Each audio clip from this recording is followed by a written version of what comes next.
There once was a man named Gold Roger who was king of the pirates. He had fame, power, and wealth beyond your wildest dreams. Before they hung him from the gallows, these were the final words he said. Our perspective is yours for the taking, but you'll have to join us first. We left everything we debated at the Yonko table. Ever since, pirates from all over the world set sail for the Grand Line, searching for the Yonko table, the table that will make their dreams come true. Yo, everyone. That is the voice of your Yonko host, DrJaceAttorney, and we're deep diving the realm of fairy tales. Right in the Shrek-verse. We're diving back into the Shrek-verse, folks, and oh my God, it is... Oh, God, I love it.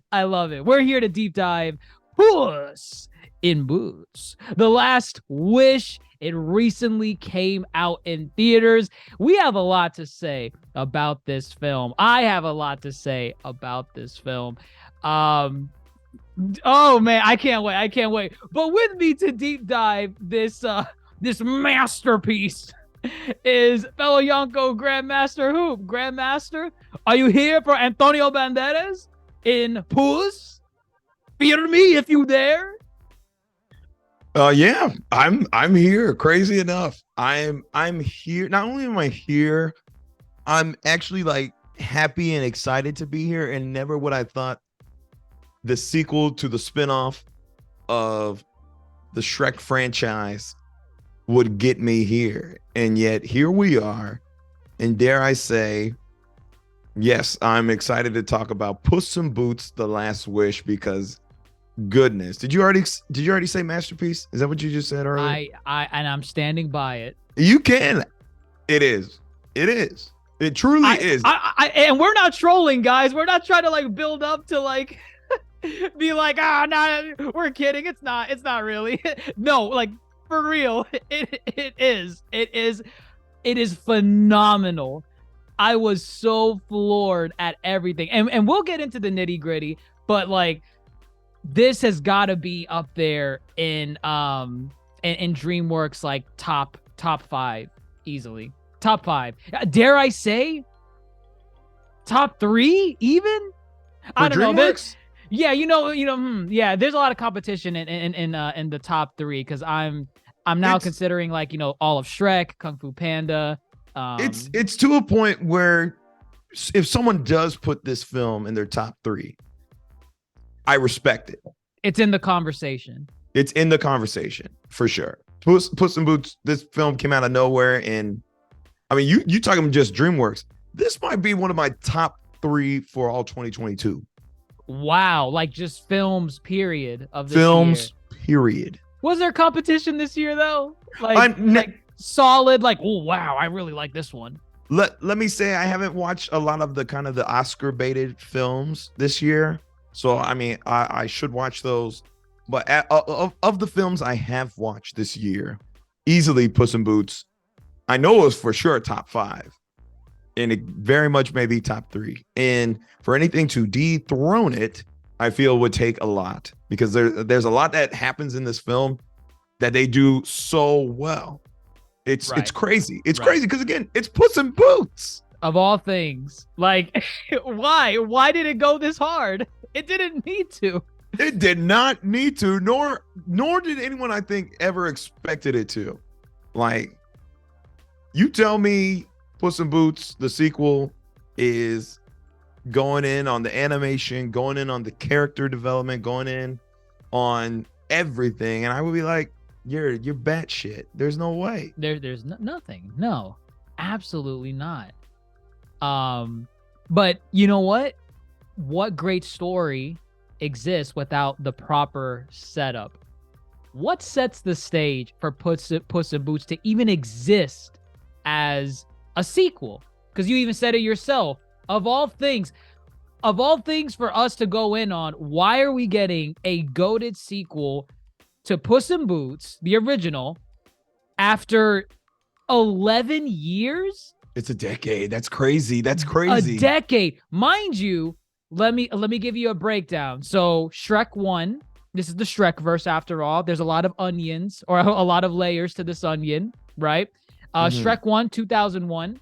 Shrek 2, 04. Shrek 307, and then Shrek 4 caps us off in 2010. From there, I know DreamWorks had plans to like really go all the way up to Shrek 6 back then, and they were going crazy with like some of these ideas. I remember reading one where it was like they encountered Donkey's long lost brother, and he's evil, and it was crazy. Ooh, yeah. Crazy. So they get to Shrek 4, they're like, no, cut it. This is right here. We're done. We're done after this. From there, though, then following year, 2011, we get Puss in Boots, the only spinoff to the Shrekverse. And I think that's because of the reception that Puss in Boots got in Shrek 2. He was a fan favorite character. Everyone loved him. He was hilarious, voiced by Antonio Banderas. Everyone loves Antonio. He's great. His magnum opus is Spy Kids 1 and 2. Oh, stop. Oh my gosh. and we love him. We love him. But since then, in terms of films, Puss in Boots from 2011 was the last film in the Shrekverse. Nothing else came after that. Now, mind you, there was the and I don't really even count this, but there was the Netflix series, apparently. Yes. Like there were like these little short films and series where it was about Puss in Boots and his wacky adventures and whatnot. Did you ever watch the Netflix series by any chance? I really do not tend to watch any of the Netflix or any variation kind of any of the animated DreamWorks series. Yeah, any of the DreamWorks series, because I know there was a time they had a bunch. There was a Mr. Peabody and Sherman. There was a Home series. There was Monsters versus Aliens on Nickelodeon. The only one I can ever say I tuned into was the Kung Fu Panda series, and that was still a stretch. But I know with Puss in Boots, Puss in Boots had a whole series, and then he had another series where it was kind of you pick your own adventure. Oh, like one of those interactive specials? Yeah. Okay. That one was probably, I think, the latest one that came out. I never watched any of them. I knew of them, but I was like, I mean, God forbid I'm looking for canonical storytelling, but I'm like, this is not canon. This is not canon to the Shrekverse? Yeah, no, it's not. So I'm not, I don't care to watch. Okay, fair enough. But at the very end, this was something that I always was following the with the development of this movie. You saw, I imagine, Puss in Boots, the first one. My big question to you is, as soon as you come back into your seat, did you like the first Puss in Boots? Because for me, I remember enjoying the first Puss in Boots movie, but it was nothing to write home about. It was like, oh, okay, yeah, it was good. Yeah, it was fun. And I don't even think I saw it in theaters. I think I just saw it on demand one time, and that was it. But and again, the movie wasn't bad from what I remember. It just, it was fine. All right, cool. Fun movie. Did you like the first Puss in Boots, or it was kind of like, or you hated it? Similar to you, I didn't watch it in theaters. Shrek 4 didn't leave necessarily a great taste in my mouth to where I'm like, I remember, yeah. My chimichanga stand. Yes. Right. So I was not clamoring for the Shrekverse at that point. So no, I didn't see Puss in Boots in theaters. I can't even remember when I first watched Puss in Boots.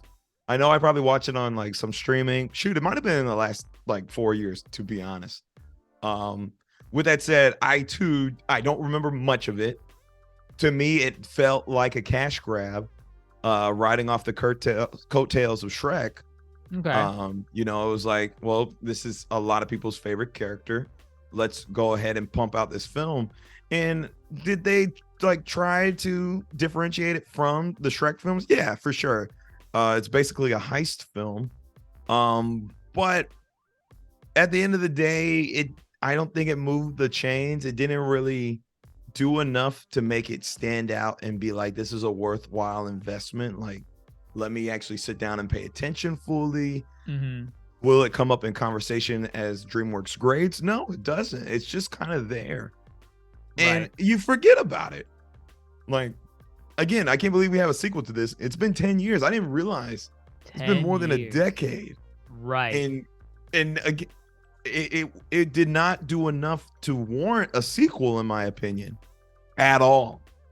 Right. So And you say that, right? The original Puss in Boots came out in 2011, and I remember keeping up with this as far back as, when the original aired. They were working on a sequel since like 2012 with this movie.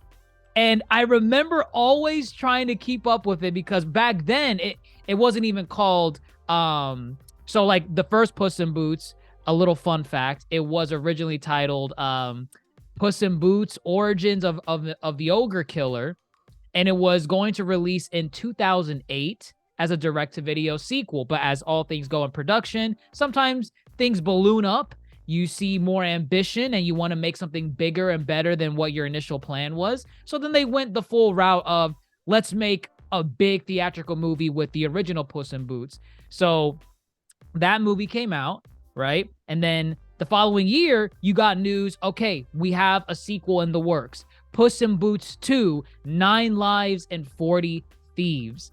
And let me tell you, this film, like I kept up with it for years. Like every once in a while, I would be like, is there a Shrek 5? Is there ever going to be a Shrek 5? Here, let me look it up. And then you would go to like the future section of the Wikipedia page, and then it would say, well, technically, Puss in Boots 2 is still in development. And it's like, what, 2016 at this point, 2017? I'm like, where the hell is it? Where is it? Where is it? Why have we not seen anything? The only movie I could ever say that rivaled this type of thing where I was keeping up with it and was wondering where the hell is this? When is this movie going to come out? Take a guess. Which movie was it? Take a guess. Are we still in the realm of DreamWorks? No. No. Not in the realm of DreamWorks, but I mean, a movie you were checking in to see when it would actually be released. Right. Like as in you knew it existed years and years ago.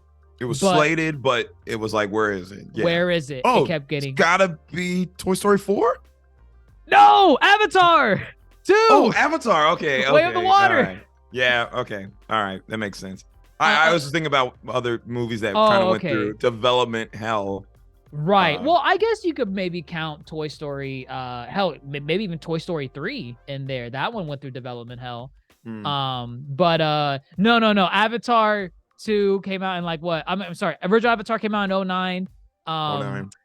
Puss in Boots 2011. And since then, I would keep up like, when are these movies coming out? These sequels exist, but where the hell are they? They're not canceled.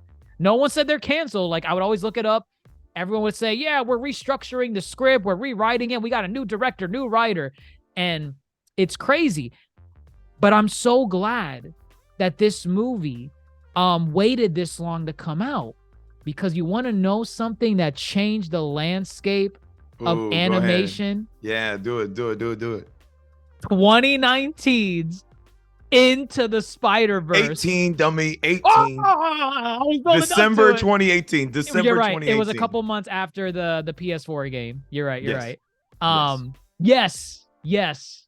That movie changed the landscape of animation, like easily. And this is not me like, throwing it out there like, oh, you're just over exaggerating. DreamWorks themselves came out, and I remember them saying this inspired them to do the animation for The Bad Guys, their recent, but before Puss in Boots, their previous movie that came out, I think this year, right? The Bad Guys came out this year. I think it had like a limited release in late 2021, and then wide release 2022. Yeah. Okay. Right. But I still haven't seen The Bad Guys. I really do. Still haven't seen it either. Yeah. I know I'm likely gonna like it, but one thing that caught my eye with The Bad Guys is how expressive it is in its animation. It looks beautiful. Right. And the first thing that caught my eye when they dropped that first trailer for The Last Wish for Puss in Boots 2, the animation. Do you remember the first trailer? It's the one where he's like zipping and jumping across the rooftops while something's swinging at him. It's essentially the first act, or the opening act of the film. Right. I noticed it, and it didn't click for me that, oh my gosh, they're kind of doing Into the Spider-Verse. I looked at it, I was like, what the fuck is this? What are they doing? It didn't register in my head that Right. they were going for that kind of animation style. But again, after watching that trailer, all I really felt was like, do I need this movie still? I still was that team. You do. I was still very much the team. This cool. I can't believe they're putting all their money into this new animation style for a movie we don't need. And I was like, a movie that's probably not even going to be that good. Wow. Because again, you know, mind you, all this development hell, and it's crazy because Spider-Verse took like 5 years to make. So Right. all this stuff that you're saying is, you could have done this in 5 years. It makes sense. This time that it really did take to get this sequel out, probably benefited from that. But I think it did. it's just, this character, Puss in Boots, was a caricature of another one of Antonio Banderas's characters. You know, I never put that together until like this past week. Oh my God, come on. I had no idea. The P, Yes. the Z. Come Zara! on. And look where we are now. He's no longer a sidekick. He's a leading character. And then all these people are collaborating together to get this film out. And now it's here. Are you satisfied now? Oh, I mean, I guess the better question is, I guess it's already alluded to that I did not care for this film prior to its release. I am overwhelmingly satisfied with the final product. It's crazy. Can't believe I'm here. I'm here. It's quite insane as to how much I enjoyed this movie. Mhm. It had no right. It had no right. I don't know who they thought they were, but they came in and they just slapped the shit out of you. And they're like, oh, you're going to feel it. You're going to feel things in this movie. He said, we got something for your ass. We got something. So what sells this movie, right? A quick plot synopsis, right? Like, you want to bring us in on this? Sure. I mean, goodness, I couldn't even tell you where we left off in the first movie. That's how irrelevant it is to me. And it doesn't even matter. It doesn't matter. All I remember is Humpty Dumpty was the villain. He was defeated, or, you know, whatever. And Kitty Soft Paws was a character in there. Yeah, if That's anything is worth mentioning, they have a relationship that's not further, like, it's not super explored. We get more of it here. All right, quick synopsis. What's going on? Puss in Boots. He's tangling with death. He is now finished off 8 of his lives. He has 1 more life to live, and death is coming for him. And I'm just gonna leave it at that. It's not revealed. I'm gonna leave it at that. Right. I'm gonna leave it at that. That's you see what I'm saying? I'm leaving it at that. Okay. Death is coming for Puss, and Puss is now fearful for his final life, and he's no longer the legendary hero he once was. So rightfully so, something pulls him back into the game. A wishing star. It's a race for the wishing star, and with this wish, Puss seeks to regain his 9 lives so he can become the legend again, the legendary Puss in Boots. Meanwhile, I say it's a race because there are other factions that are out here trying to get their wish and get their hands on the wishing star. You have Goldilocks and the 3 Bears. Right. You have Little Jack Horner, and you have the return of Kitty Softpaws. And we're just invited on a journey with Puss and these new characters as he again deals with the ideas and the themes of death and appreciating life, and, you know, really just stopping and smelling the roses. Ooh, and really, yes, you see what I did there? Right. And really taking a step back and really realizing what's important. And that's your basic synopsis. Everything in between, everything I just said, is incredible.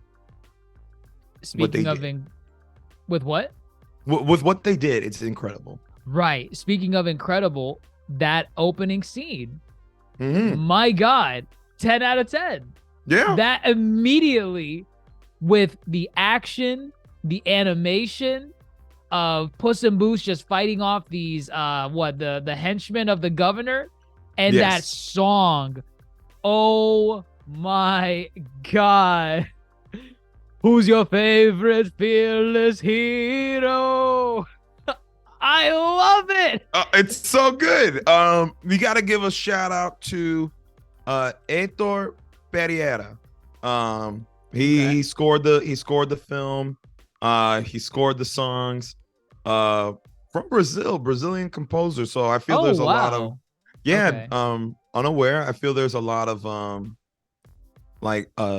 there's like samba in there. There's salsa. It's so well done, and then I feel the guitar is the biggest standout. But yeah, that as you said, that whole opening sequence is wonderful, and that whole opening sequence, I think the most important thing is that it introduces us to the animation switch over, where we get, obviously like an updated version of the realistic animation of Shrek, but it's not even the same. It's not even the same. It's not it's something where I'm questioning if they ever revisit the Shrek franchise, which they will. That's their magnum opus at DreamWorks. How are they going to look in this art style? That's my question. No, absolutely. Is it too jarring? Because Shrek, the original Shrek franchise was always like a semi-realistic art style. Yes. With how they tackled things with animation. This one definitely embellishes it, I guess, the more. I mean, God, Shrek is a cartoon. Like, it feels like a storybook. A storybook. That's like a great way an actual fairy tale. Yes, it sure does. But then the action sequences, as we said, you can clearly see the webs of Into the Spider-Verse here. It changed the game. That movie changed the way animation is done. It did. It set the bar. It set the bar.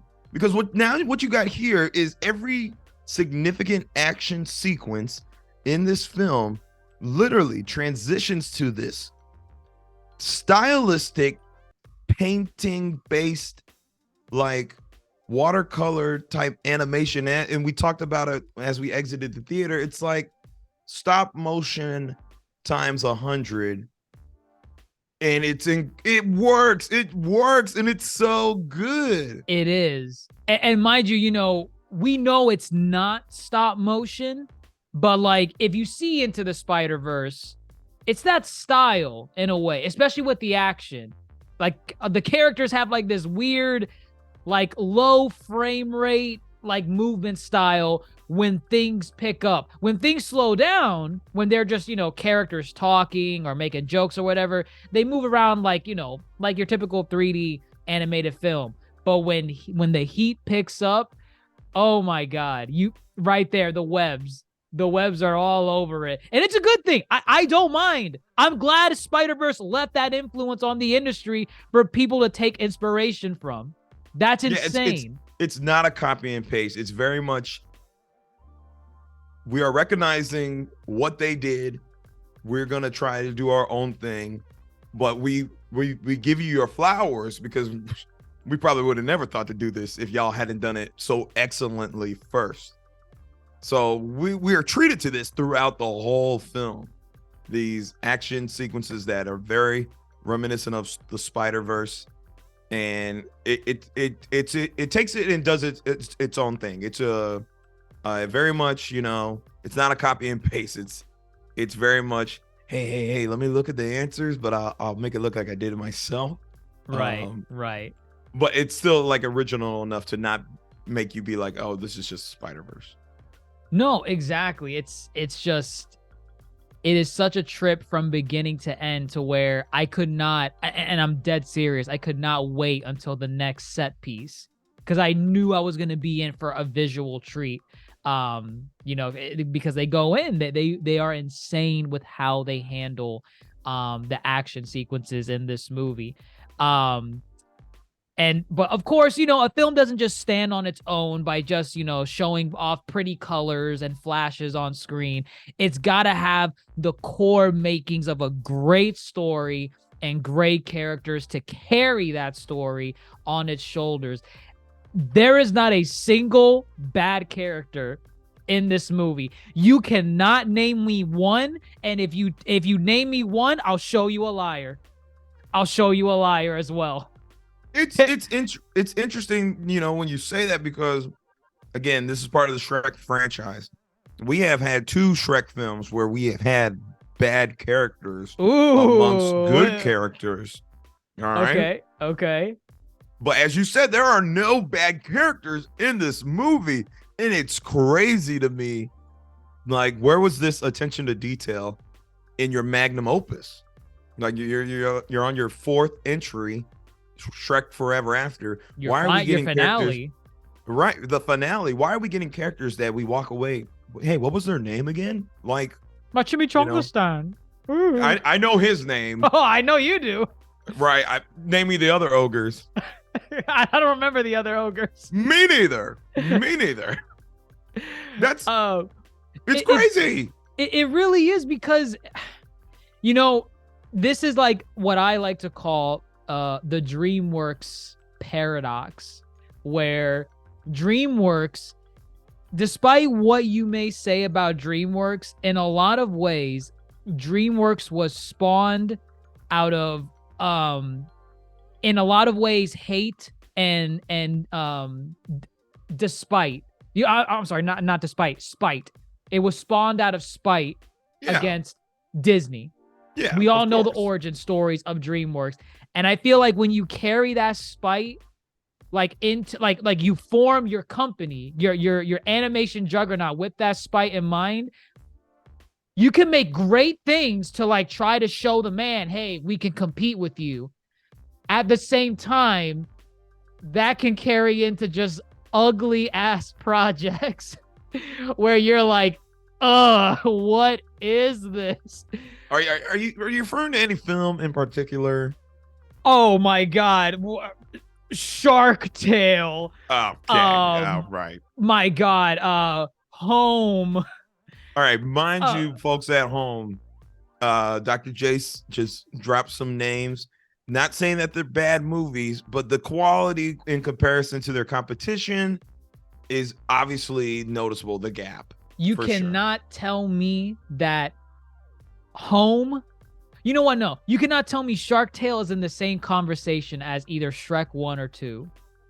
As a great DreamWorks film. It's not. And the reason why I bring that up is because when DreamWorks has this passion for a project and they really just home in on that idea, home in on that, whatever it is that they're trying to write, they make some of the best animated films, like, period.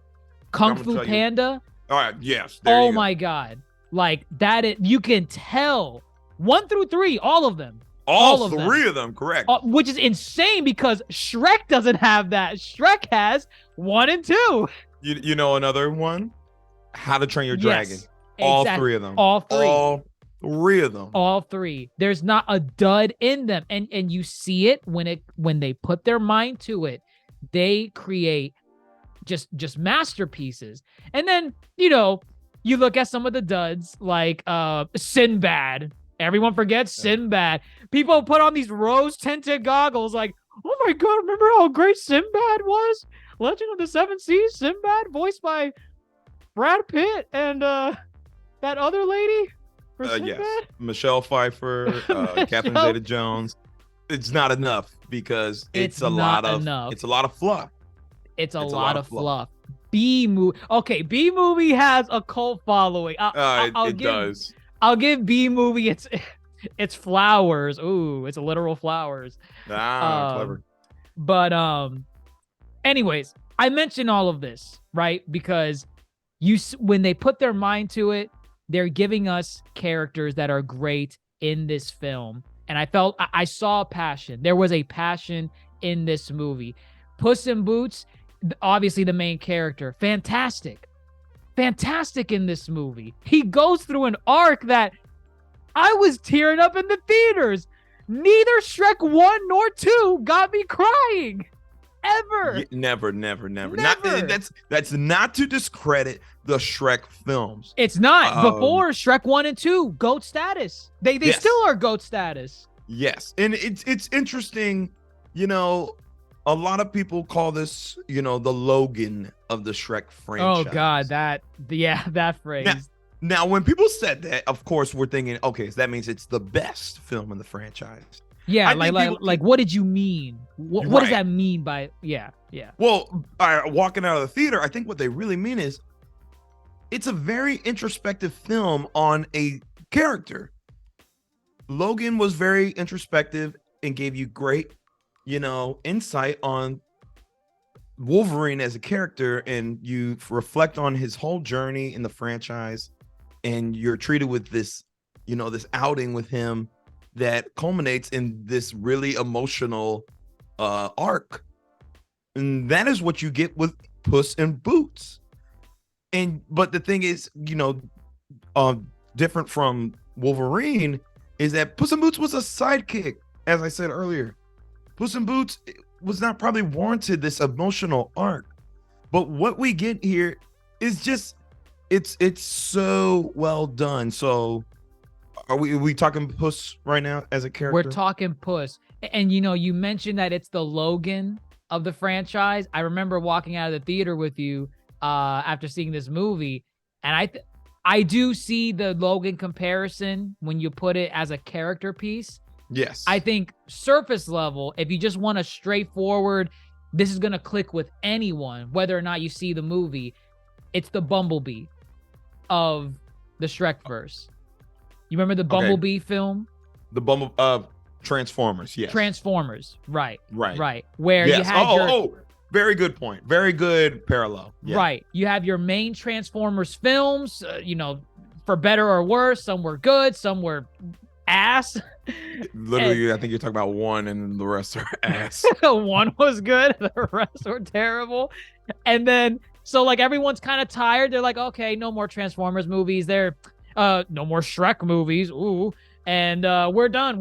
We don't want to watch these anymore. In comes a spinoff where you're like, why the hell would I care? Bumblebee, Puss in Boots, the Squeakquel, not the first one. And it comes in and it's like, this is insane. This is actually great. This is a great. Are you going to continue with the franchise after this? You know, are we going to get a Transformers 6 after Bumblebee? Which I guess we have one. We are, yeah. Rise of the Beast. Like right. It's a direct follow-up to the Bumblebee film. And there you go. It revitalized the franchise. Same with, I feel like this is probably the what do you call it? What are those things that doctors use? Defibrillator. Yeah, defibrillators. Yeah. It's likely what they need. Clear to bring back the Shrekverse and make the Shrek 5 that's been hinted at for over a decade. I mean, with the ending of the movie, it kind of alludes. I mean, we'll talk about it more. Yeah, we have right. We'll save it. We'll save it. Let's save it. But Puss in Boots, the character, you were saying. Okay, so he's literally he lost 8 of his lives, and that was a very funny sequence. Watching him lose 8 of the lives, and then we see him come to grips that he does have 1 life with that great action scene with the wolf. Oh my God, the wolf! You know, I thought he was like the big bad wolf. At first. So I thought about that too, but I was like, wait a minute, there was already the wolf. And the grandma outfit. Oh, yes. I forgot. Okay. So I was trying to piece together. I was like, maybe there's some other wolves. That's the Little Red Riding Hood wolf. But he's not the same wolf as the 3 little pigs. So I was like, oh, maybe this is a different wolf. That's how I try to. Which Shrek? Go ahead. I mean, again, I don't really remember the first Puss in Boots, but all I remember is like Humpty Dumpty and Jack and Jill were like their fairy tale tie-ins. Yeah. They do a very good job in this film with their fairy tale tie-ins. Yeah.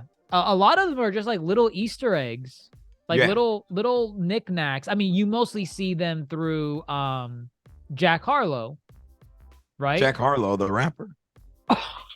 What's the fairy tale's name? Jack Horner. Jack Horner. You said Jack Harlow. Jack Horner. Yeah, no, like you see the fairy tale creatures, the Easter eggs of fairy tales through them. You see a lot of them. You see, like, Cinderella, oh my goodness, Aladdin. Cinderella, Aladdin, Sleeping Beauty. I mean, they even make allusions to just, overall magic. The Phoenix is there. Right. Right. Jiminy Cricket is there. Jiminy Cricket. We'll get to Jiminy Cricket. We'll get there. But no. What I mean is just like, that's effort. That's effort that you didn't. I don't think we saw on the first Puss in Boots. I think we saw like a very lukewarm bit of it in Shrek 4 and Shrek 3. So again, I applaud Puss in Boots for doing it again. Everything. I have nothing bad to say about this film. I really don't. So yeah, it's there. The fairy tale times. I don't know which big bad wolf it is, but this wolf, he's terrifying. He's terrifying. Like I'm Puss in Boots. I've never been touched by a blade. He touches him, and that's fear. Fear Me if you dare. Right. This dude doesn't fear him. He doesn't. And it's so, like, they just do this so well, where if I'm feeling the same emotions that Puss is feeling, this wolf has this whistle. Every time he enters the scene, that thing is piss inducing. Like, it's scary. He just does this whistle, and Puss, when he hears it, he knows what he gets his like the hair on his arm stands up. And the hair everywhere stands up, on his back, on his tail, everywhere. Right. Just a very good job at really allowing us to empathize with Puss. We see Puss lose to the wolf. He runs away, which is very thematic as far as, running away from your problems or running away from acceptance. Running away from what could be death. Death, right? And then he appears multiple times, or not even just like multiple times, but every time you see Puss get into a scuffle with anybody, you are fearing that he could just show up at any time. Right. And then he does show up with that whistle, and boom. You're like, oh, Puss ain't gonna do shit now in this fight. And you watch him the whole movie really, again, run away from the wolf. Pick it up. Pick it up. Right, pick it up. I like it. And that's another good thing too. Thematically, he lost his sword in the beginning of the film. Right. That's his identity. That's like Wolverine losing his claws for the film. He loses his identity. He has no idea who he is anymore. Puss in Boots. And we watch him grapple with this. We learn that he's ran away in the past. He's run away from Kitty and, in a potentially great life for his own selfish reasons and whatnot. So that's really his journey. It's like he's got to step up and face his inner demons, his own personal baggage. That's kind of his thing. But he's got people along to help him. Who you want to talk about first? Bring up Kitty? Well, since we just got off of the big bad wolf, I guess we'll just quote him as that. He seems bad. Sure. He's big. Yeah. He's a wolf. He is. So Puss, in fear of death, decides to take the extreme route and shield himself off from the world. Yes. By going to, what's her name? Miss Lumina? Goodness gracious. Mama Luna. Oh, wait, Luna or Luma? Luna, like moon. Luna, like moon. Okay. Luna, he goes over there and he decides, hey, this is the best and safest place to be. And he's living the monotony of just not really living life to its fullest. He is just He's eating. becoming a cat. He's becoming a cat. Yeah, he's just eating, sleeping, pooping. Using the litter box. Yeah, and it's just it's funny because this is not the life that he intended to have, but it's the only one where he considers himself safe from the world. And in this place, he encounters one of the new characters. Let's call him Pero at this time. Perito? No, Pero. Well, unless you want to call him. I mean, he calls him Perito very early on. Does he? I thought. Are you sure? Because I think that was part of the arc. Is that he's Pero, and then gradually, then he becomes Perito. I have no idea. He's the dog, I guess. He's the dog. No, I'm saying it now because again, this is a credit to them. This is a credit to the writing. Yes. He's Pero. So they do call him Perro early on. Early on, he is straight up Pero. Okay. By maybe halfway through the second act, do they call him Perito? Okay. So Perro is a dog, obviously, that is disguising himself as a cat. So he can live a carefree life just like Puss, right? He wants a home. He wants a home. He wants a home. He was previously abandoned in a terribly sad story that he doesn't even realize how sad it is. Ain't that the beauty of it? Oh, right, because he he keeps moving. He keeps moving forward. He doesn't let the one significant negative instance in his life bring him down. He finds value in other things that keeps him going. So he gets entangled with Puss just because he wants a friend. They're both talking animals, which again is not across the board in the Shrek verse. Right. There are rules to this. Right, there are rules to this. So he's tagging along for the ride. What is the ride? Well, Puss is in search of, as we stated earlier, there's a wishing star, but they need a map. We learned from our other quadruplet of characters, Goldilocks and the Three Bears. They're a crime syndicate, or as the mom likes to. Are they? Oh, they're their own crime syndicate.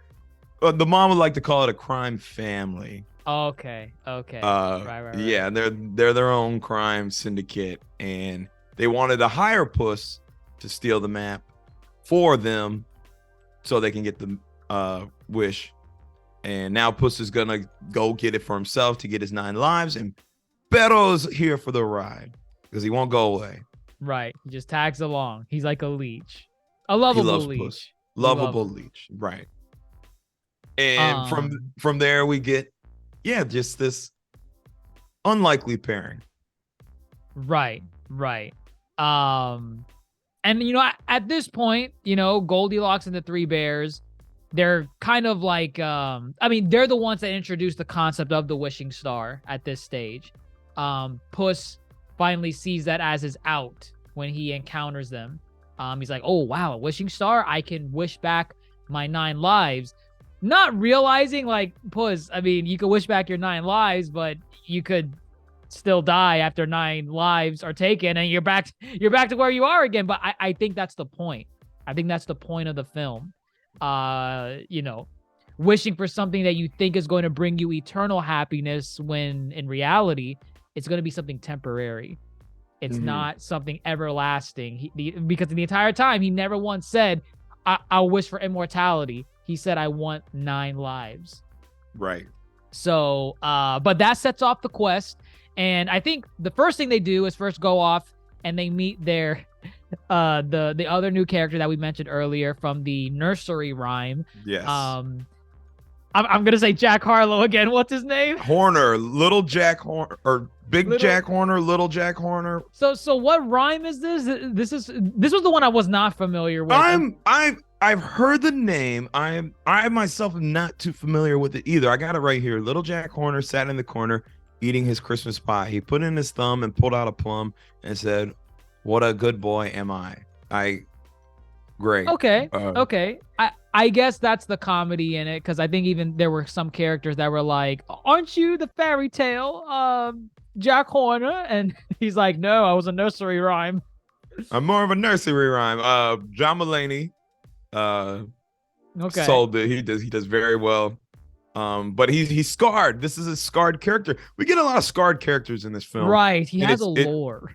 Right. And it's interesting to watch kind of the scarred. So we got Puss, who's scarred, who, you know, is continuously running away from his problems and seeks the star to, you know, the easy way out, get rid of his problem. Pero is scarred unknowingly, lives life to the fullest regardless of his, you know, upbringing. Jack Horner is scarred and now has a personal vendetta against, I guess, magic and whatnot, because he was upstaged by another magical boy Who is? Pinocchio from the Pinocchio from the Shrek franchise. That's hilarious. Hilarious. Why is he getting all the attention? I'm an actual real boy. I've been a boy this whole time.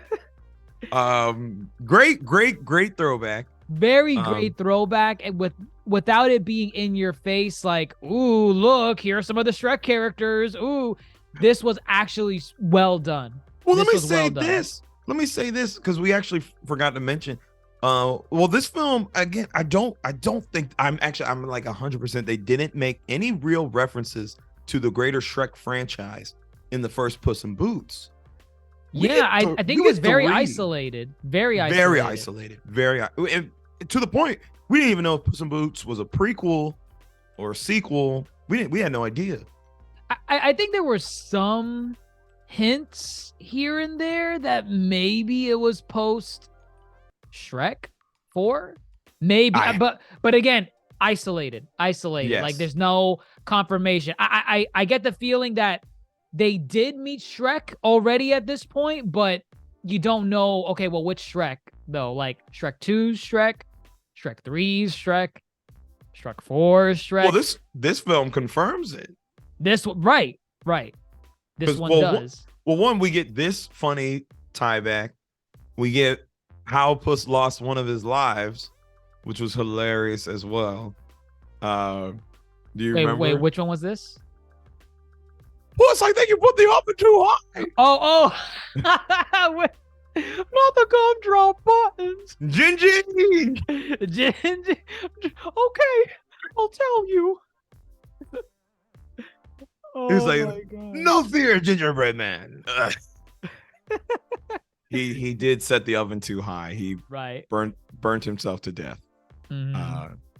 Gingy as a witness. So we know at the very least from a scene like that, post Shrek, he's met Shrek and friends already at this point. So then go ahead. The final confirmation. No, you go ahead. No. I actually want you because I kind of low key forgot. When he first encountered the wolf, his life flashed before his eyes. And what flashed? We saw him get his boots from Imelda, which is in the first one. We learned that. We see him kind of be the legend, and we see him with Shrek and Donkey. And it was like, and I really that was emotional for me because I'm like, one, finally some connectivity to the Shrek verse. Right.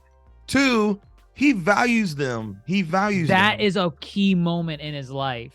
Yes. Like it wasn't just a rant, because someone's gonna bring it up. It wasn't just Hulk smashing in from the ceiling or Shrek saying, we are in the Shrek verse. This is the Shrek CU, the Shrek cinematic universe.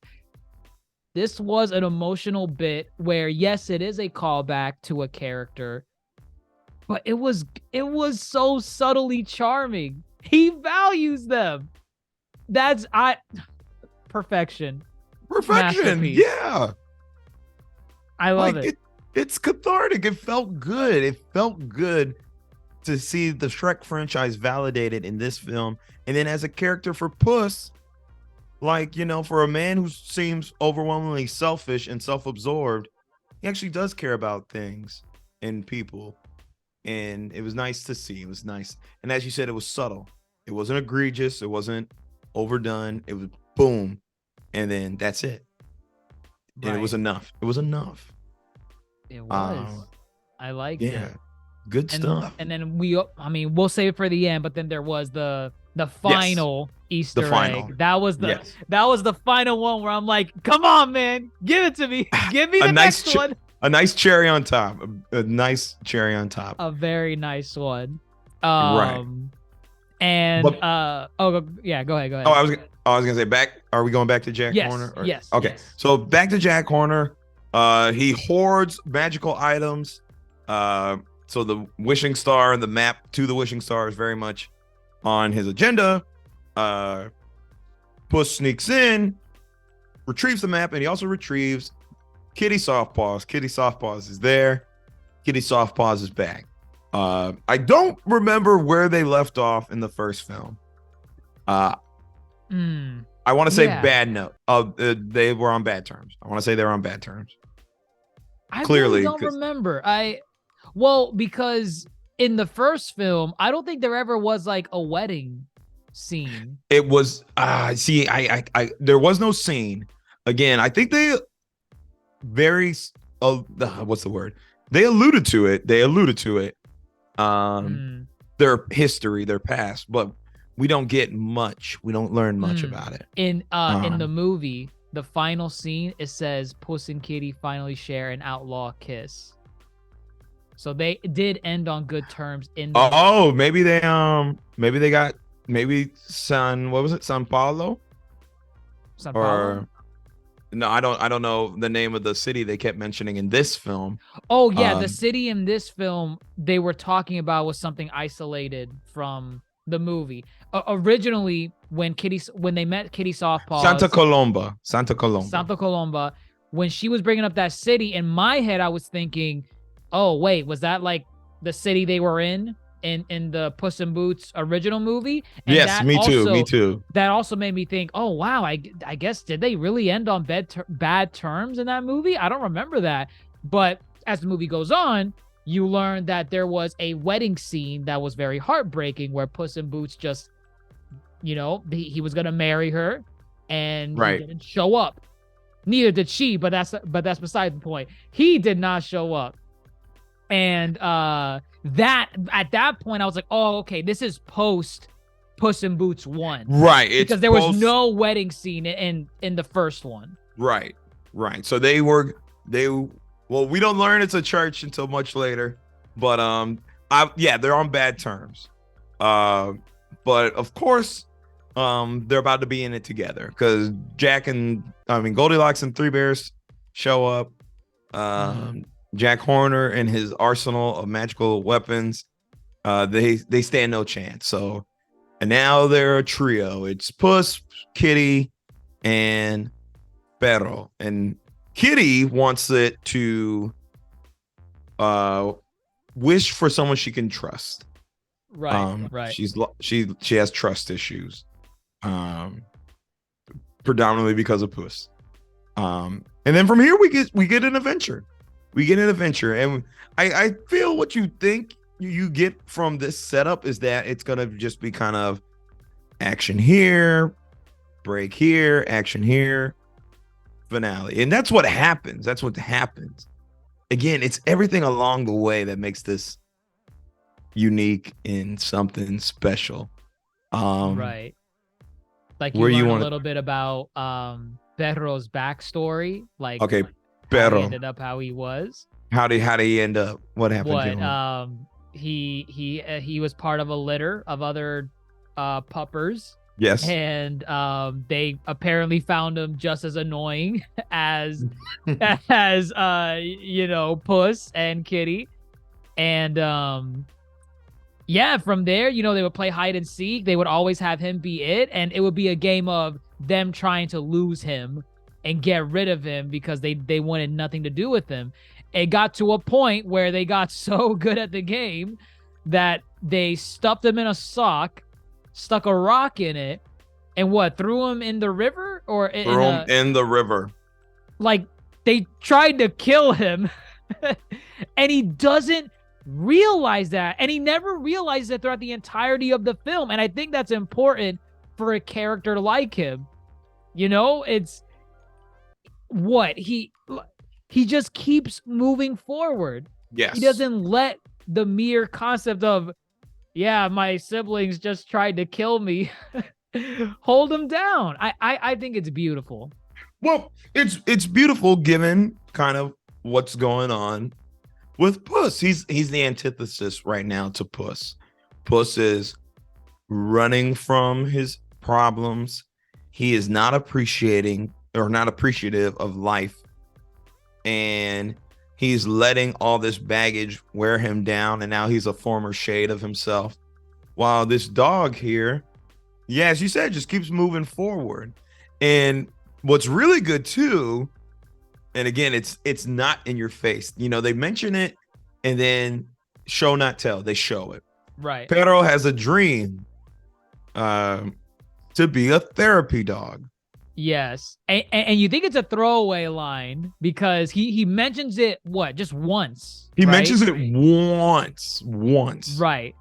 And it's these subtle ways where, you know, he mentions it once and you're like, oh, yeah, that's it. He's not going to do anything else after this. But no, his entire time when he's talking to Puss, he's listening. He's talking to him, and Puss is, you know, giving out his problems and trying to just kind of reflect on himself. Sometimes he sees how messed up he is and how he's trying to improve. And that's the whole point of listening. That's what Pedro is doing. And then, oh my God, I kind of want to save this scene for when we get to it, but there's a scene where it hits the nail on the head. Ooh, he's a yeah. therapy dog. Sure. We could save it. But it's excellent setup for just their character dynamic. Right. Like he says, "You want to rub my belly? You want to rub my belly?" Multiple times. Right. Mind you, there's a scar on his belly, which looks really sad too. Oh, dark. But like as you said, you know, they mention it once, and to me, it's almost like, you know, and again, this must be some next level writing. It's like they took the character of Puss in Boots and they put him in the couch in a therapist's office. He said, let's build a story from a conversation. You know, as you said, Pedro's listening the whole time, and he's never like once kind of like shunning Puss for his decision making. You know, he's just kind of he's laying it out for what it is. He's like, oh, you're technically still running away, aren't you? You know, right. Like he's hearing what he's saying, and then he's not dishing it back out at him. He's putting it in perspective. He's like, oh, okay, so you don't trust anybody. You know, right. He's literally the therapist in this. It's crazy. He's a therapist. He is. And Kitty too has her own interactions where, again, her issue is about trust, and through the interactions we learn why she doesn't trust anybody, and you know, she gradually grows to trust both of these individuals, Pedro and Puss, throughout. Right. But dare I say, you know, we're on this journey with these three, the team friendship. Friendship. Again, I didn't know we would get Goldilocks and the Three Bears to be characters in this film. I thought they were just going to be villains. That was my biggest worry with them.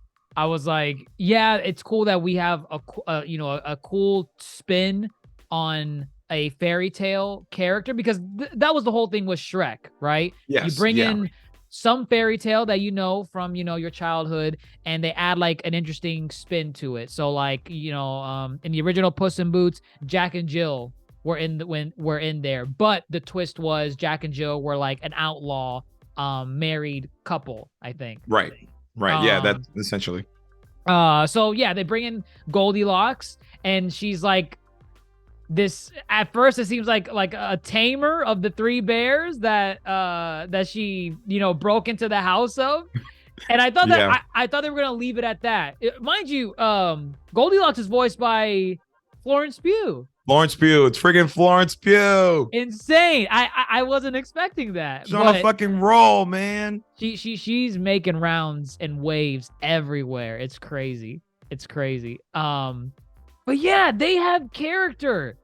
There's layers that everyone is an onion. Everyone's an onion. Yeah, everyone's an onion. Some might be a rotten onion, but everyone's an onion. Everyone. And yeah, it's just at first when the bears first come on, you don't even know that they're like intelligent. They're just kind of right. And then they talk, and they all have British accents. Ray Winestone, Olivia Colman, and Samson Kayo. He's a new name. I had to look him up, but yeah, Goldilocks. They adopted Goldilocks. Right. Goldilocks broke into their house, and they took her in. She's an orphan, and it's like, well, what does Goldilocks want with the star? I want things to be what? Different. Just right. Just ooh.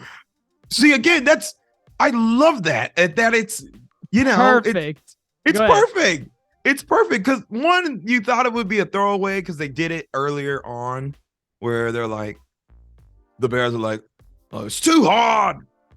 You think it's the gag with them being the fairy tale? Yes, we know the story about Goldilocks and the three bears, the porridge, the bed, the chairs. It's too hard, too soft, just right.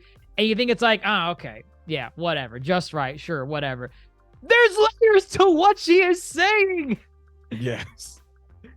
I think she has a hard life. Her relationships with the bears is quite soft because they're a family. So the bears see it. They call her sister, call her daughter. She calls him mom. She calls him pop. But it's not just right. She wants to go to the star and make things just right. And again, I heard it. And I was like, okay, they're not going to do anything more with this. No, it keeps coming back, and they really flesh it out. Jack Horner just wants it for what? Just domination of the world. He just wants to control all magic, I guess. So he's the most generic character. He is. And go ahead. Oh, he's a Saturday morning cartoon villain. He is, and I'm glad that it's something that you as an audience member can tell, but just in case you couldn't, there's an extra character to really drive home how terrible Jack is. And it's none other than your good conscience on your shoulder, Jiminy Cricket. Jiminy Cricket, or what should be Jiminy Cricket. Because he's got a magical bag of magical items. Jiminy Cricket is in the bag. Right. And he thinks he's going to turn into a locust swarm to do his bidding. No. He's like, oh, no, I kind of tell you right from wrong. I'm like the voice in your head that tells you if you should do something or not. Right. This was the funniest bit for me. I can tell you would not shut up. So funny. Jiminy Cricket is literally just telling this dude, hey, you need to think about before you send your men against those carnivorous plants. What are you doing? What are you doing? You're like, better them than me. That scene where he needs like a human bridge to bring the carriage, and you hear just the crunch of everything falling in on itself. Good job. Mind you, Jiminy, for his inclusion in the film, is trying to see there's good in everyone. There's good in everyone. By that scene, he loses it, and he's just, you're terrible. You're a bad person. God, I thought you had some good in you, but you are just the worst. And he's like, what did you expect? I told you from the get-go. I love it. I love it. I absolutely love it. I was crying. I don't think I've cried. I mean, tears of laughter. I don't think I've cried this year for laughter wise by a film. That put me on there. That put Yeah. me on there. This guy was just absolutely hilarious. Right. And you know, we already talked about Kitty soft paws and, you know, the whole thing about wanting someone to trust, especially after what Puss did to her on their wedding day. And then, you know, all these factions finally, you know, clash at one Right. point. They're all like trying to get the map, and it ultimately ends up in who gets the map for? Oh, the Bears. The Bears get the map first. Bears get the map. Yeah. They get the Bears map get first. the map. And I want to mention this scene because again, it ties back to the whole thing with Perro and Puss. In the middle of this fight, this is probably like the first serious fight Puss is in, like the serious one where he has to fight back. It's back in the game. It's like right. And mind you, Kitty gives him the dagger. Right. So and you see it in Puss's face when he's fighting. This is not the same Puss. He's not confident. He's scared of everything that's like, you know, almost grazing him, like the unicorn horns. The unicorn, yeah. That are being fired. Mind you, Jack is just killing all his guys. Oh my God, yeah, he's offing all his the baker's dozen. The baker's dozen. It's just he's killing all of them with no remorse whatsoever. And then, you know, it gets to a point where Puss is in the middle of all this chaos, and he starts hearing the whistle. Mind you, part of me doesn't even know if that whistle was the wolf actually there, or did Puss manifest an illusion of that whistle because of how much he was cheating death in that fight. There's chaos all around him, and he's scared. He's flying everywhere, and just as he gets one moment of pause to be like, oh my God, I could have died so many times in this sequence right here, he starts hearing the whistle. I don't think the wolf was there. Oh, you know what? That is a really good point. Yeah. He technically, only appears when Puss is either super high and mighty and not valuing life and like, pour your heaviest cream. Right. Yes. You know, or in these action sequences where, I mean, Jack Horner is just whoever gets in the way, they're dead. That could very much be Puss, and then the whistle comes. Exactly. And the reason why I even believe that even more, no one acknowledges that the wolf is there. Right. Only Puss hears and sees him. Kitty doesn't see or hear him. Jack, the Goldilocks characters, no one sees him in that instant. So for me, I just like that, because then of course, you know, the hair stands up again on Puss. Heart starts racing, makes a mad dash into the forest. He is running for his life. And Perro catches up with him, and he, you know, Puss is there. The heartbeat. He's having an anxiety attack. Yes. Everything is quiet, and that's all you hear. And Perro hears it, and he's asking Puss, "Are you okay? What's wrong?" And then he does what therapy dogs do. And he just lays there to comfort him. Yes. Oh. Masterpiece. Yes. Masterpiece. Incredible. I love this scene because it works. It calms Puss down. This is what he needed. And you see finally that therapeutic aspect of Perro's character coming back again, but this time it's in your face. He's finally doing something that's just so concrete in the fact that, okay, I'm a therapy dog. You want to see real world therapy for a therapeutic dog? Bam. Here it is. Right there. It's again, the Shrek franchise has evolved so much. You can make, you know, I have my theories about what Shrek actually represents in our world and our society. Oh, wow. But here this is pretty blatant. And it's blatant to the point where it's like, if you don't get it, then you're not really paying attention to what's going on. But Puss in Boots is very much a story of someone going through like a midlife crisis. Right. Yeah. They don't know where to turn. Kitty earlier in the film says, Pero says he wants to be a therapy dog. And Kitty's like, oh, Puss, you need therapy. You've been needing therapy.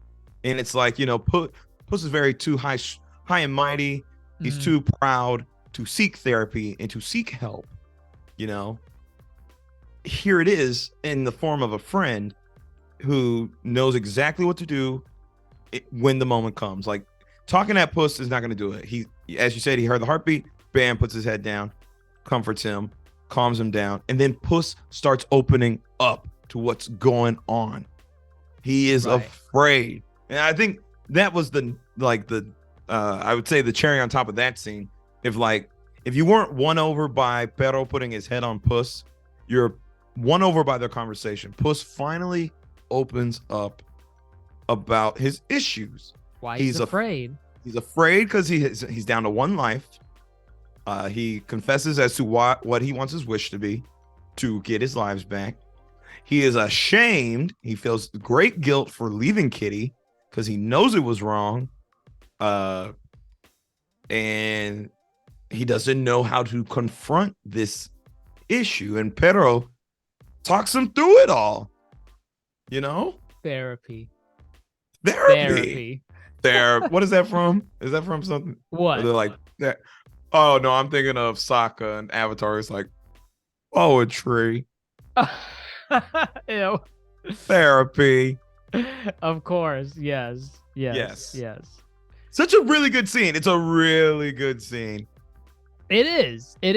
And it's carried also by you kind of learning as well some of the additional backstory of Goldilocks and the three bears, kind of what set them on their path as well, how she came to meet them, and it's a little emotional. You can see that they're a family somewhat, but you can see that Goldilocks is kind of still hell bent on getting the star and getting her wish. And the Mama Bear character is a really good character too, because she is all the while. She's never trying to hinder Goldilocks' ambitions and her dreams. She is trying to make her realize you have a family right here, but we're still going to help you in your goals. That's what family does. Right. Right. Because, they bring up that scene. They bring up that line. She mentions that line because of what they discover what Goldilocks' true wish is, which is, for her, just right is having her own family of humans. And that's a gut punch to the other characters, the bears, because they're like, we're not your family? We're not? And I love Mama Bear's thing, because in any other movie, they would just be like, oh, shucks, you never considered us family. We're leaving you so that, if we're not family, why are we going to help you? They don't do that. Nope. They say, because we're family, if this is what's going to make you happy, we're going to do it. Even if it means getting rid of us. Even if we're just a means to an end. Yeah. I love that. This is not even the main character. They're not the main characters. And they do a good job they really split the time between these three factions. Yeah. Puss's group, Goldilocks, and even Jack Horner for the comedy. It never feels that we're spending too much time with one group, or it's like, all right, can we get back to Puss? It's like, we're invested now. Right. Very much we're invested in Goldilocks' story. We're invested in Puss and Kitty and Perrito now. It's Perrito now. Yes. He's Perrito now. He's Perrito. Even Jack and his foolishness we're invested in. So again, these factions are going to collide again. They got to get the map back. They get the map back. And I don't remember what happens here. I know they get the map back from Goldilocks and the three bears. They get the map back, and the skirmish and getting the map back kind of splits them off. So you have Puss. Okay, right. Go ahead. Okay, we got to talk about this real quick. The again, we talked about the animation as far as the they're doing the like when it turns action, they do the Into the Spider-Verse thing. Every time someone touches the map, the landscape, they're in the dark forest. It's not even dark. Right. The dark forest changes based on whoever touches the map. And I would just like to point out masterclass in animation here too, for what they do, for how it transitions and turns into the next new setting. But then also they do this creative thing where like two people are touching the map to where the transition stops. Right. And the landscape is like midway through change. It's just very well done. Kind of fuses together a little fuses bit. Together, right? And I just want to point that out because as much as they did with the kind of the Spider-Verse thing, this is just DreamWorks and their own originality. Yeah. Yes. So give credit where credit is due. They're still doing their own thing, even if you recognize inspiration elsewhere.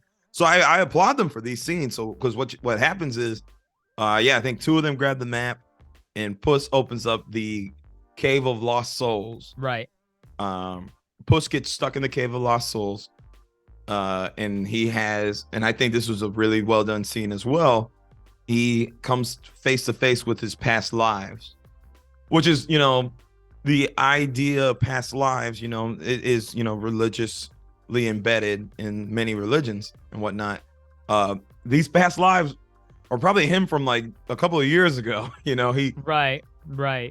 He dies and then he just keeps coming back. So this was funny to see that they're all here, all 8 of them, and him, the 9th one. And he's just having this really reflective, kind of introspective talk with himself, Right. And so when you look at it from a realistic standpoint, this is kind of where when someone seeks help and they're, seeking therapy and they're rehabilitating themselves to do better and be better, this was a relapse. Okay. Yeah. Oh, yeah, it was. Right. This was the relapse because lo and behold, in comes the big bad wolf, right? The big bad wolf. He makes a revelation in this scene. Right. To Puss, and which is he's death. He's literally death. Not metaphorically, not rhetorically either. That's his line. He said that. He says that. I did not make that that up. in the movie. Not metaphorically, not rhetorically. I am literally death.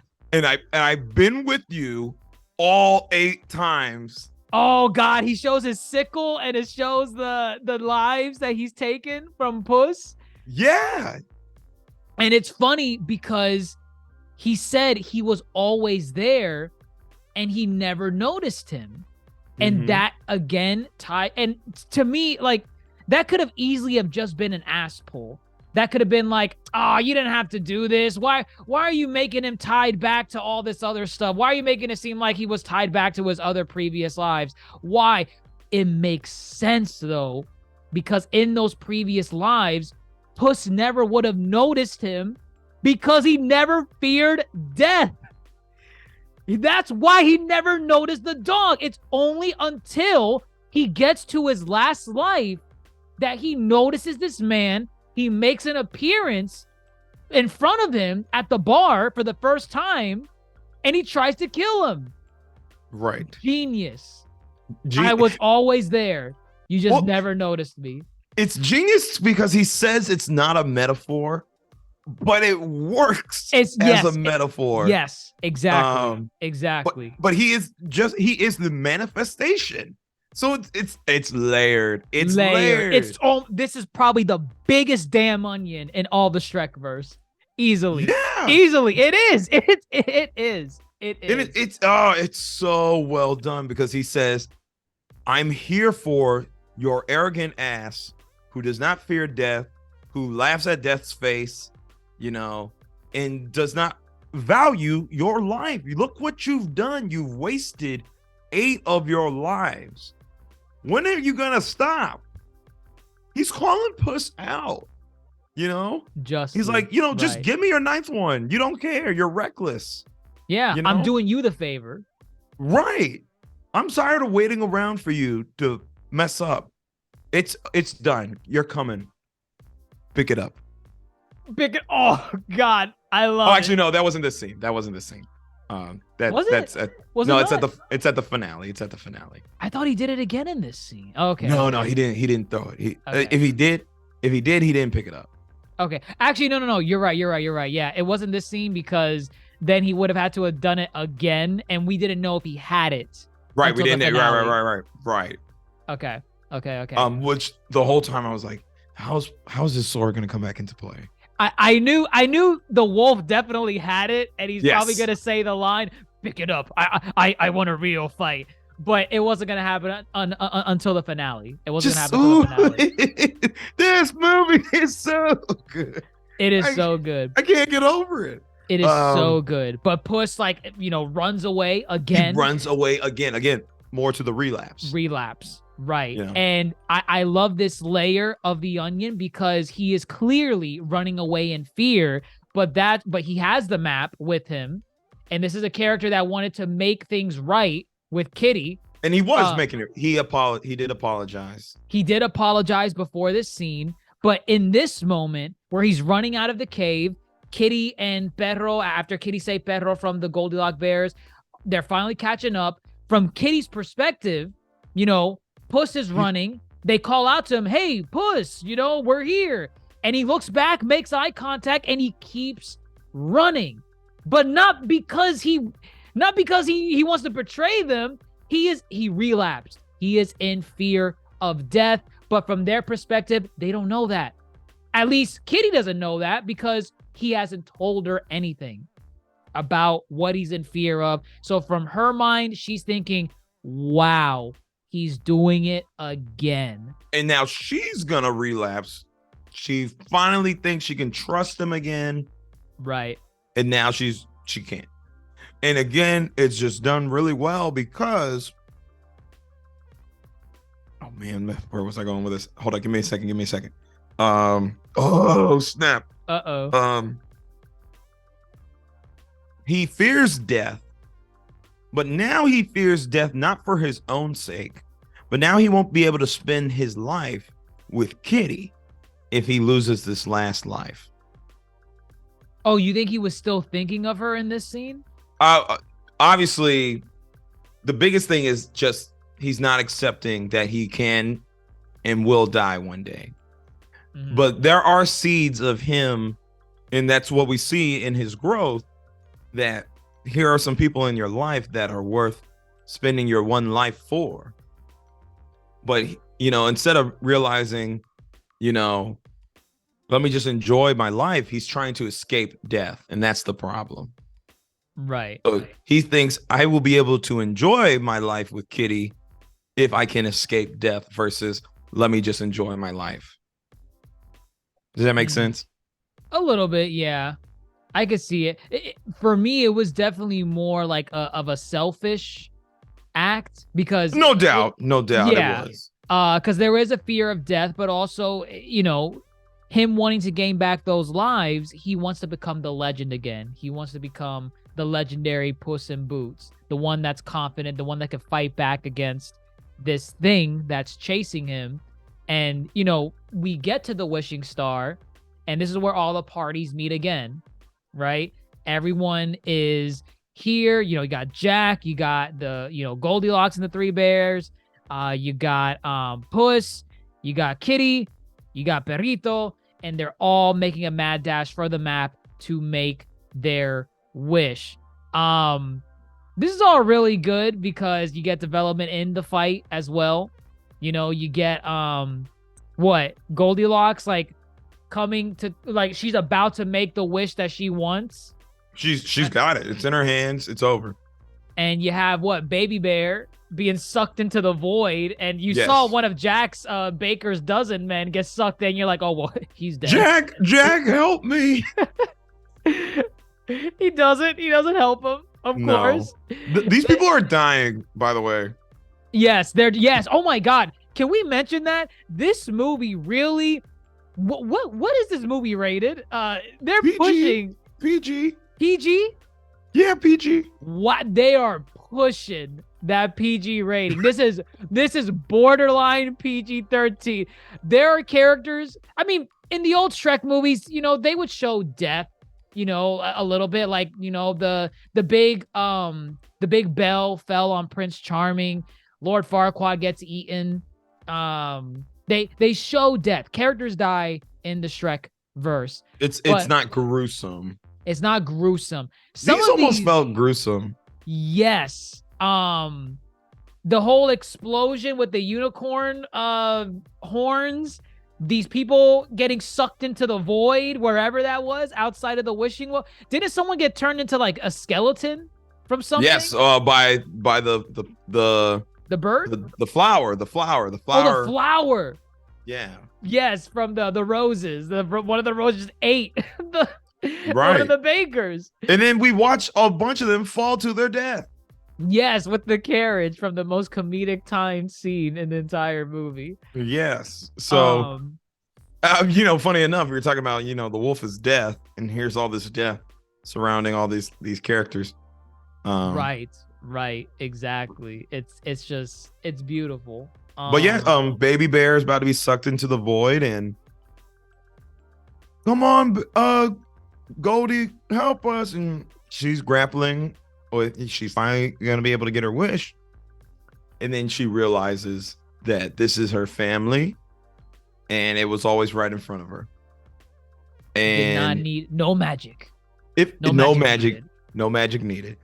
Oh my God! Oh, that's genius! I just realized they all got their wish with no magic. With no magic. It was always within their grasp. Yeah, I'm sorry. This is their best movie. Again, number one. Number one. Everything felt earned. I didn't feel like Goldilocks rescuing Baby Bear was a forced plot point. We saw her growth. We saw her grapple. We saw her lash out at them, and we saw her come to the epiphany. It felt earned. Right. Is it that instance too where Puss sees that as well and has his own epiphany, or is it when the final appearance of? I think the final appearance of Death. That's because he makes the revelation to Kitty, like, death is chasing me, and she's like, what are you talking about? And you know, the scuffle happens, and then Death actually does appear, and true final boss fashion. Oh God, that was literally what I was about to say. Literally, it felt like a final boss. Maybe not final boss. Maybe it's like because there's one more boss after him. But definitely the more thematic. Juicier. Yeah, thematic. Yeah. That's a good way. I love this. You know, yeah, Puss facing off against Death, and he's still in this rut where he's in total fear of dying, and then that's where you get the scene again where he tosses him the blade. Pick it up. Blade's back, baby. Blade is back. The blade is back. And what happens? Sell it. What happens? Mind you, he encloses them in this circle of fire. Right. For a final duel. And I believe he picks it up. And he still has the map, mind you. It's in his hand. Right. He still has the map. He picks up the blade, and he's still not ready to fight. I think they scuffle for like a brief second, and the wolf pins him down. And he's like, you know, I've been coming for you. It's your time now. And his life flashes before his eyes again.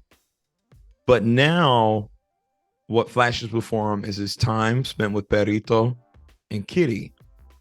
And he realizes he doesn't need his 9 lives to live. He was living with them. He was living in the moment. He was living for today because of them. Perrito brought him out of his funk, and Kitty gave him purpose. Right. You know? And from there, Oh, I remember. This is what happened. Beautiful sequence too. He realizes that, mind you, the sword was knocked away again, Yeah. and he defends himself with Kitty's sword, her little dagger. I love And it.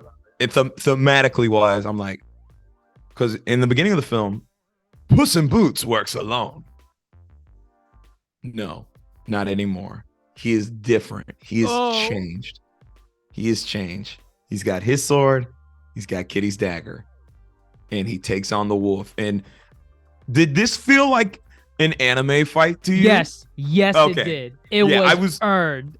It Literally, earned. when he went dual blade with the dagger and Yes. the sword, I remember we were like, ooh. And then the wolf, too. He combines his sickle blades into oh a my God. double-sided Darth Maul. Let's get it going. He was Like, ready. He Get was this ready. work, baby. Let's get it. Let's get it. Let's get it. This was so good. I'm like, damn, top 10 anime fight of 2022 is in Puss in Boots. Is Puss in last Boots an anime? fish. Right. I was like, what is this movie? This was Great. it was fantastic. It was I mean, it was exhilarating. It was thematic. Seeing the confidence come back in him, but it was not for like, it wasn't hubris. It wasn't like the ego coming back into him. Right. He clearly wanted to live for the people that he grew a bond with, and he's like, this is the life I'm going to live, and I'm not in fear of death anymore. And we get an anime fight scene. It's fantastic from beginning to end. And he go ahead. Well, from beginning to end, mind you, he still loses. No, he doesn't lose. I swore he lost still. No, he remember he disarms He disarms one of the blades. right, and he's like, pick it up. And he kicks it back to him. Yeah. And at that point, that's where isn't that where Death is like kind of like out of the fight now, because now he's not fighting someone that's in fear of him anymore. No. I pulled it up right here. He does lose. He disarms one of them, but Death still gets the upper hand. But Death was like looking at him in the eye, and he's like, "Do you fear me?" And or whatever. And what happens is, with Puss's newfound perspective, this is not the same Puss that Death was here for. And he basically says, you're no longer, and that's kind of been the thing that was being tossed around a lot in the film. People kept saying, you're the same old Puss. You're the hero, you're the adventurer. Death basically says, you're not him anymore. And that's who I came for. So he says, we'll meet again. Will you be ready? Like, will you be accepting? Because death will come. Like, death comes for everyone. Right. And right. Puss says, what does he say? Hasta, he says, see you later, death. Oh yeah, Spanish. he says like hasta muerta or hasta muerta, right? Yeah, so something like that, So he says, see you later. That's him welcoming and finally accepting this is his last life, and he's gonna live it, but he's not gonna be reckless. He's not gonna be arrogant, and he's gonna live for the people who matter to him. Right. No longer for himself. No longer for himself. Right. And it's beautiful. You could have ended it right there. You could have ended it right there. And for the most part, the movie kind of, ends there. We get everything with like wrapped up in a nice bow. Yeah. Well, I mean, there's the final fight, which was still good. This was the better one. Mm-hmm. But Jack was subdued briefly inside his bag of wonders. You know whose bag that is, right? Oh God, who's I know I've seen it before. Whose is it? It's Mary Poppins. Oh, Mary Poppins. I'm Mary Poppins, y'all. I'm Mary. Of course. He pulled Excalibur from there. That was He funny. did, and I couldn't get it out of the stone, but this works just fine. He uses it as a bat. That's stupid. So yeah, Jack comes out and he eats the cookie from Alice in Wonderland. Cookie from Alice in Wonderland, and it makes him grow like as big as a house, if not bigger. Right. Right. This is where you get the let's come together, take on the true villain of this. Right. And he's about to get his wish because he has the map. And it's just this combined effort from everyone that basically stop him from getting it. They all come together to just rip apart the map so that it's like, all right, no one's getting this because we all got our dream in this. But we got to stop this guy. But we got to stop. Exactly. And it's poetic. It's like poetry. It rhymes. It's like poetry. It's poetry. This character is the only one left out of the cast that is still chasing this magic, this wish that will supposedly make him happy. When in reality, look what ended up happening to him. Chasing that pie in the sky ultimately got him killed. When he should have been looking at his baker's dozen. Yes. And listening to his conscience on his shoulder. Yep. And he didn't do that. He fell into his own demise, and then bam, he's dead. There you go. I don't remember how they finished him off.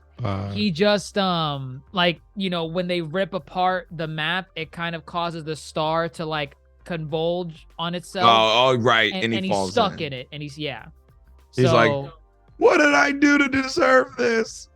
Specifically. Gee, let me think. That was funny. I like that. That was funny. Again, oh man. For him to be the comedic relief, like, I mean, there's other points of comedy in the film. John Mulaney did a phenomenal job as this really dumb fuck. It was great. Who's John Mulaney again? John Mulaney, comedian, used to be a writer for SNL. We heard John Mulaney earlier this year as Chip in the Rescue Rangers movie. Oh, wow. He was Spider-Ham in Into the Spider-Verse. I hear it. I hear it in Spider-Ham. Okay. Yes. John Mulaney, he's good. He's funny. He is indeed funny. And his voice is just like very, hey, my name is Phoenix. Spider-Ham. right. So he did a great job here. That's nice. And I think even Jiminy Cricket finishes him off too, in a way. Yes, with he does. Phoenix. Yes, he does. Mm-hmm. So that's funny. But yeah, you know, Jack's defeated. Everyone goes their separate ways with their new lives. Everyone's basically happy. You know, Perrito and Kitty and Puss, they now are permanently team friendship. They go and they steal the governor's ship. They're sailing away on their next adventure. And like this is the cherry on top. This is like 10 cherries on top. This is like not what I needed, but what I like. You could have ended the movie earlier. I still would have given it 10 out of 10 easily. Mind you, what starts playing in the background? Somebody once told me the world is gonna roll me. No, but for true Shrek fans, you recognize the Shrek score. I mean, they use it like in the beginning of every DreamWorks project, DreamWorks animation project. Oh, did that originate from Shrek? Yes. Wow. That's Fiona's. I think it's called Fiona's theme. Right. I was like, wait a minute. Wait, what's going on here? And then we are going to first go see some old friends.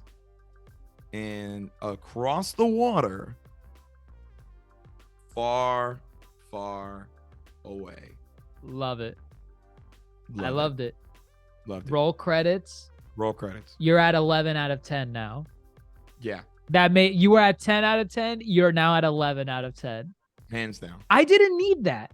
I didn't need it either. I didn't need it, but it's something where I feel like this may be a launching point for DreamWorks to come back to Shrek.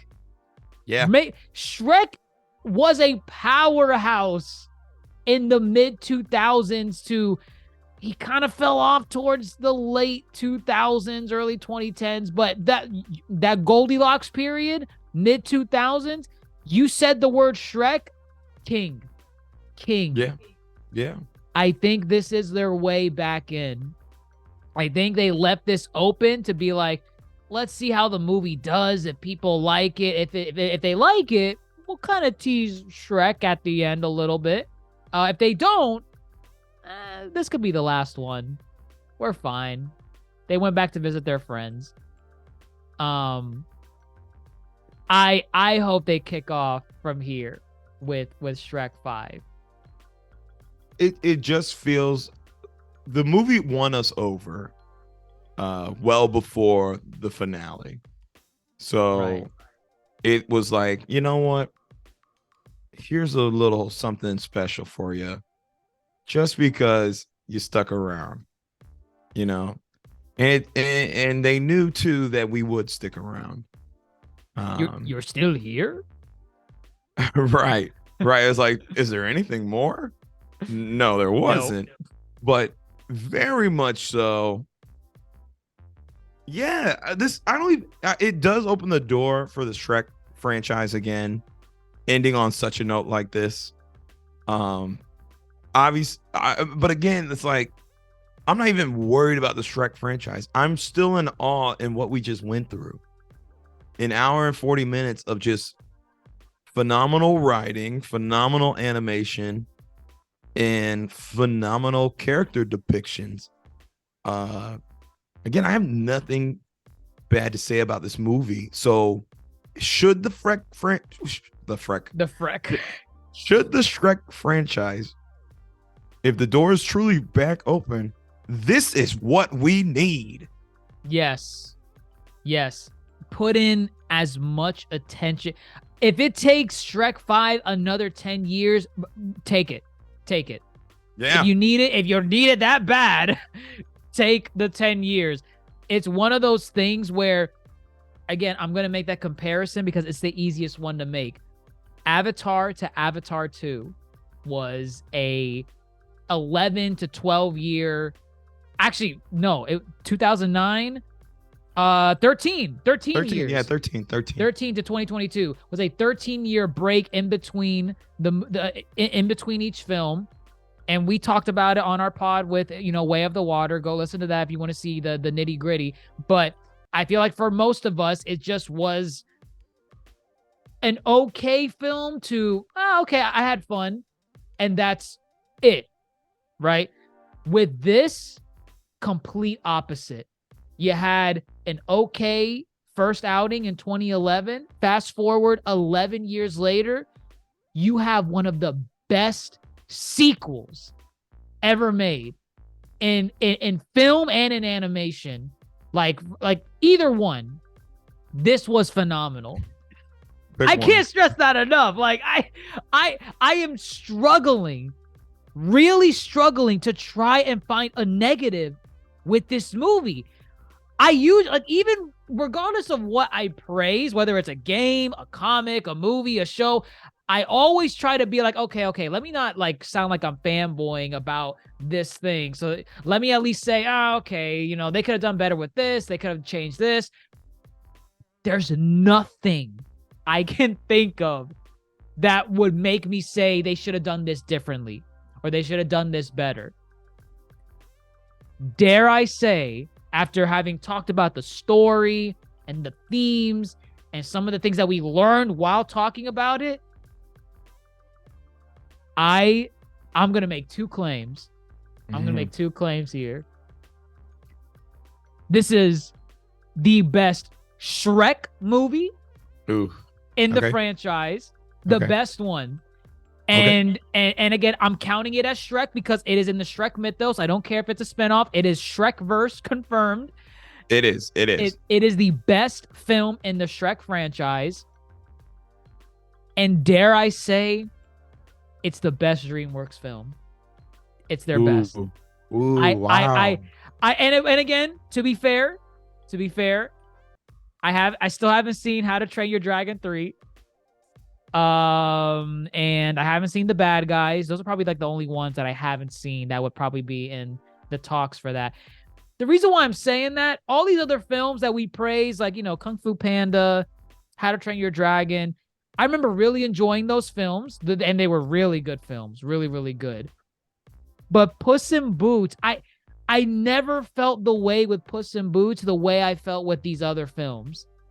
This was different, man. This had so much of just character, voice acting, animation. I feel like this was some of Antonio Banderas' best work. The ever. voice acting does not get enough praise. It's Antonio, insane. it's crazy. You could tell that he's been doing this role and truly, like, He's so comfortable. yes. His delivery is perfect. He's in Salma the boots Hayek- himself. He's in the Right. boots. Right. Salma Hayek too does a great job. Harvey Gulen. Oh gosh, I'm butchering this. Uh-oh. Gulen. Gulen. Okay. He's Perito. Across the board. The voice acting, it's phenomenal. Real quick, last one to point out, because I mentioned the main Wagner Mora, the wolf. Oh, the wolf. Yes. Oh, God, it's such a perfect villain. Yeah. Absolute. I Every time he enters I don't the even know if I call him a villain. Antagonist? He's an antagonist. He's more like the rival. He's Puss's rival. Right. This guy is so scary. Yeah. He's so scary. His voice delivery, and this goes, this is a testament to the animators themselves. The eyes. Whenever the eyes come on and oh my goodness. My God, I can't. Eyes are a big thing. You have the cute eyes. The cute You eyes. have his demonic eyes, and then you have, like, your background and mine. Regular Puss's eyes are very emphasized, Right. And then you have Perito's eyes when he's crying. Right. Your nose is bleeding. Yeah. I didn't know. Yeah, no, across the board. I too cannot find anything to complain. And the reason why I think it's better than if it's too bold to say it's the best DreamWorks film, let me then just focus in on why I think it's the best Shrek film. You kind of mentioned this earlier when we met out of the theater. Rewind the clock to when Shrek was prominent. You're not getting a movie like this back then. 04, 03, 05, 06. No. This style of Puss in Boots will be non-existent. I would even go as far as to say you probably don't get this even in the early 2010s. I don't think you're getting a film like this early 2010s. And that's why I'm saying if they're going to do a Shrek 5, take as long as they need to, because the amount of time they needed to make this film a reality. Like, if this film came out when its original projected date was 2014 or 2013, I likely, very, very likely would not be singing its praise right now. I very likely would not. But because it spent all the time it needed in the oven, and I guess it changed with the times. The oven's too hot, Puss. The oven's too hot. Exactly. The movie was left in the oven just right. It wasn't just burnt, right. Just right. Ooh. It wasn't let out too early, and it wasn't let out too late. It was as a certain Hero would say, perfect, down to the last minute details. Wow. It was. My only fear with this movie, I desperately hope it can make back its money. Oof. Budget's 90 million. So far, I think 18.8. I mean, so far, it was just released wide today. Right, just released. It still hasn't gotten its opening weekend numbers yet, which is really crucial. It's projected to gross 25 to 30 over the weekend. I believe it. I this film deserves it, man. I want the money to show DreamWorks do this. Don't ever do Home again. Don't ever do Peabody and Sherman. Don't do Captain Underpants. No. Do this. This is where you get arguments where people really consider who is better, DreamWorks or Pixar. Because in recent years, Pixar has fallen off to a certain degree where it's not, the consistency is not there with Pixar like it used to be. So now you can have that conversation with DreamWorks where it's like, which one is the better studio? This is a film you would put up there as an argument. To me, this is their best film. Like I can't. There's nothing better than this. There's nothing. Right. For, you draw the comparison to Pixar. It used to be for like every 4 Pixar outings, there would be one DreamWorks that would like overtake it. Right. Yeah, no. This is, if DreamWorks can replicate what they did here, and probably, dare I say, what they've done with The Bad Guys, still need to watch that in its entirety. Was there another one we were mentioning? No, just The Bad Guys, right? No, that was the last one that I didn't see. And How to Train Your Dragon 3, but I'll watch that. If they can replicate the success they've had with their stronger outings of The Bad Guys, the How to Train Your Dragon series, the Kung Fu Panda series, and then the early Shrek films, you have a winning formula. It's there. What they did here, as you stated, and as I stated before, you don't get this in like 2000s. You don't get this in early 2010s. You really don't. I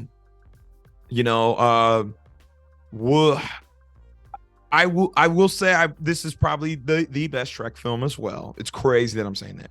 I will say this. Before the theater today, if you were to tell me, guess who's gonna top your best Shrek film, it's this one, I would say you're full of it. There's absolutely, I might like this movie, but there's no way it's topping Shrek 1 or 2. I was telling people they're full of it. I seen it on Twitter. I mean, I didn't comment on it, but I was like, there's no way. You're just hyping it. You're hyping it. Right. But what you have here, I feel like I'm really comparing it to Shrek 2, which I probably hold in the highest regard of the Shrek films. Because what you have, Shrek 2 improves drastically on the original Shrek design, right? And I call it the damn near perfect sequel, but Shrek is a comedy, and so like I feel it's like through and through romantic comedy, rom-com, through and through. There's a lot of things that you don't have to do in a rom-com. Right. Not everybody needs a character arc. Not everybody needs to be fleshed out. As long as your romantic leads are strong and their story is strong, and then the jokes fly, which is what Shrek 2 is, it's the damn near perfect sequel and the damn near perfect film. For what it was trying to be, it was perfect. Shrek 2. Absolutely. And then for what Shrek was trying to be, perfect. But I do say Shrek 2 is an improvement on Shrek. Now, that got lost in the sauce for 3 and 4. Don't know what the fuck happened. I mean, know what was going on with 3. A lot of the creative team did not come back. I don't know why. I have no idea why. Actually, I think some of them went to go. No, that doesn't even make. Yes, some of them went to go work on freaking Chronicles of Narnia. Oh. I'm pretty sure the original Shrek director. I want to say his name is Andrew Adamson. Yep, Andrew Adamson. He definitely puts out Lion Witch of the Wardrobe and Prince Caspian. He did both of those. Right. Which I imagine is kind of in the timeline of the production of Shrek 3 and, you know, Shrek 4, somewhere along the line. Either way, I digress. It is not until 3 outings later, so not Shrek 3, not Shrek 4, not the first Puss in Boots. Okay, 4 outings later, do we finally improve on the design of Shrek 2? You know, we get across the board characters that all have arcs and all have agency within the story. You know, we have a villain who, you know, very much like, you know, Fairy Godmother, I compare, is given backstory, which we did not receive with Fairy Godmother. Not to discredit her as a great villain, she is, but again, it's everything's an improvement. I find everything to be an improvement. And what we get at the finale of this film is a great emotional reward. Like, we are rewarded this, we empathize with the characters, we, you know, we understand the story, we pick apart the layers, we recognize there are layers, and it's a very intricate story. So I have to put it as the best Shrek film. I need to go back and watch some other DreamWorks films to see if it's truly the best DreamWorks film. But I will understand if anybody does put this as number 1. I think you can easily make the argument. But this is now the standard. DreamWorks has to live up to this. This is the bar. This is the bar. Just come on. Let's do it. Make it happen. Make it happen. This was my favorite film of the year. I mean, if I'm saying this is DreamWorks' best film, this is easily my best film of the year. I think so. I think I'm the same. You know, to be honest, I feel I have 2 animation films that are just my top. 2 animation films. I feel Turning Red and this are my favorite films of this year. This dominates over Turning Red in my book. I like Turning Red. I like Turning Red. It's just, oh man. Now I'm gonna hold Pixar to a higher standard. Oh, you can. This is something where, again, Pixar is coming under a lot of fire recently with how they're doing their movies. Where whether it be for story purposes or animation wise, I know some people are thinking that, you know, Pixar's animation is looking kind of samey across, you know, multiple projects in recent years. I think they need to take a page from Puss in Boots. Never did I think I would say that. Right. And into the Spider-Verse, which is, you know, I guess everyone's inspiration at this point. They need to do it. They need to do it. Because this film was great. I loved it from beginning to end. There's not a damn thing negative I can say about it. Despite my love for all the other films that DreamWorks did that were actually good, like the Kung Fu Panda series and, you know, all the other ones that we mentioned, I feel like none of them, despite their quality, reach the onion layers. That's not metaphorically, that's not rhetorically. Literally the onion layers that The Last Wish gets to. This film was perfect. And I feel like we didn't even cover half the layers that are in this onion. I mean, I think we nailed a good amount. We nailed a good amount. Don't get me wrong, but I guarantee you there's more even beyond what we're discussing. And I think that's the joy. I am going to watch this movie again. Oh, I can watch this again. Yeah. This is not necessarily a criticism. I just want to say this. This story is not even that original as far as the washed up hero. Oh, yeah. Yeah. But it's just really well done here. It's well done. I mean, Right. you could even go as far as to say, like, the Shrek 2. Shrek 2 is just your romantic comedy. It does nothing necessarily new for the genre, but Oh yeah, really good. it Really, just really it does good. it introduces great new characters and obviously throws a wrench in what we thought was the perfect ending of the first Shrek. This film really moved the chains. I've been saying that a lot lately. It moved the chains. Right. Talk about animation. I'm just talking animation films. Mhm. I mean, shoot, Puss in Boots is really good storytelling. So we just talk about storytelling. But in the world of animation, it's gonna have the most prominent effect. This film set a new standard, which I don't think a new standard has been set since probably Into the Spider-Verse. Right. So we'll see. We'll see. What waves are made with this film. Again, it's really hard to say if you're looking at a monetary perspective because, in a post pandemic era, it's kind of hard to gauge which movies are going to make bank at the box office anymore. Our theater was completely empty. But to be fair, it was a Wednesday. It's a Wednesday night, right? Right. So I imagine maybe over the weekend, the holidays are kicking off. People want to take their families to the theater. They'll probably see more of the glorious Puss in Boots. But yeah, I think that about wraps up for the most part everything we had to say about the film. Is there any other final just overall thoughts? I mean, we've been parodying it for the most part. This film's perfect. Go see it. I'm satisfied. I think we said. Do you want a Puss in Boots 3? Well, no. Again, I'm great with how this ended. Okay. I think, as we said, this perfectly sets up the reintroduction of Shrek and the gang. They just need to capitalize on what was done here. Right. And that's gonna be that's what I want. That's what I want. And I mean, it's not even necessarily what I want. I'm good if they just end it here.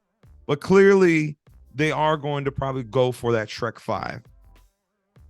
I welcome it. I welcome it if this is what they're gonna give us. Right. Right. Animation, that's where I stand. Story, right. Characters. Mm-hmm. You can maybe even give us something different because I know for the most part, the last couple Shrek films, they just focus on the family element, and it's like, I mean, I get it, Shrek's family is a thing, but do something different. I never thought I would get an existential crisis for Puss in Boots. That's different. That is hella different.